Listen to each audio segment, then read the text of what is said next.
ಹೌದು ಅಂತೇಳಿ ಭಾಳಷ್ಟು ಎಲ್ಲ ಜನ ತರ್ಕ ಮಾಡಿದರು. ಅದಕ್ಕೆ ಅವ್ರ ನಂತರ ನಾನು ಅಂತೇಳಿ ಒಂದು ಕಡೆ ಏನಪ್ಪ ಅಂತಂದ್ರೆ ಸತೀಶ್ ಅವರು, ಇನ್ನೊಂದು ಕಡೆ ಡಿ ಕೆ ಶಿವಕುಮಾರ್ ಅವರು, ಮತ್ತೊಬ್ಬರು ಇನ್ನೊಬ್ಬರು ನಾವ್ಯಾಕೆ ಇಲ್ಲೇನಪ್ಪ ನಮ್ಮಲ್ಲಿ ಅನ್ನುವಂಥದ್ದು ಪರಮೇಶ್ವರಪ್ಪನವರು ಎಲ್ಲರೂ ನಾನು ಆಗಾವಂತಿತ್ತು.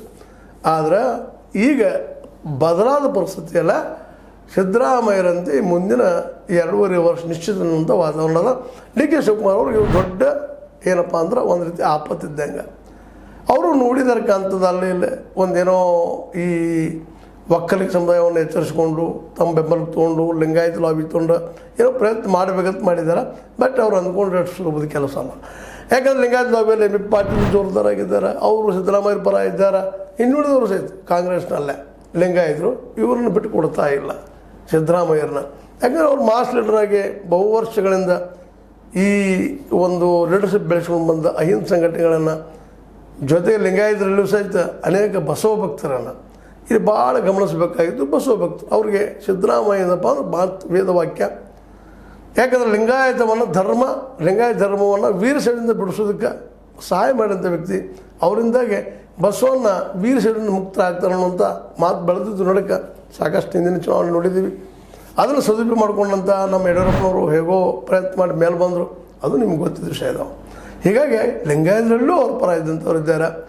ಮತ್ತು ಅಹಿಂದಂತಿ ಅವರ ಮೂಮೆಂಟ್ ಶುರು ಮಾಡಿದ್ದಾರೆ. ಒಬ್ಬ ನಮ್ಮ ಈಶ್ವರಪ್ಪನವ್ರು ಏನೋ ದಲಿತ ಹಿಂದುಳಿದ ಇದರಲ್ಲಿ ಏನೋ ಮಾಡಬೇಕು ಅನ್ನೋದು ಪ್ರಯತ್ನ ಮಾಡಿದರು. ಆದರೆ ಅವರು ಅಲ್ಲಿ ಸಾಥ್ ಸಿಗಲಿಲ್ಲ. ಯಡಿಯೂರಪ್ಪನಿಂದ ಇರ್ಬೋದು, ಯಡಿಯೂರಪ್ಪರಿಗೂ ಭಯ ಇತ್ತು ಈಶ್ವರಪ್ಪರ ಬದಲಾಗಿ.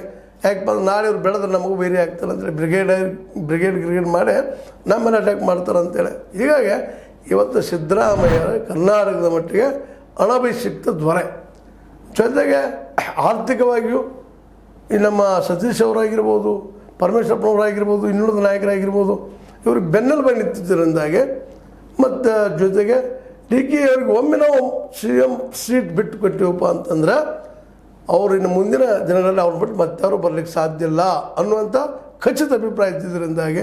ಯಾಕಂದರೆ ವಯಸ್ಸು ಸಾಲದ ಜೊತೆಗೆ ಕ್ಯಾಬಿನೆಟ್ ಅನ್ನೋಕ್ಕಿಂತಲೂ ಈ ಒಂದು ಹೈಕಮಾಂಡ್ ಮೇಲೆ ಪೂರ್ಣ ಪ್ರಮಾಣದ ಹಿಡಿತ ಅವ್ರಿಗೆ ಅದ. ಕೇವಲ ಸಿದ್ದರಾಮಯ್ಯರು ಒಬ್ಬರ ಅವರಿಗೆ ನಿರಕಲಾರದ ವ್ಯಕ್ತಿ ಆಗಿದ್ದಾರೆ. ಅದು ಇವರಿಗೆಲ್ಲ ಗೊತ್ತದ. ಸತೀಶ್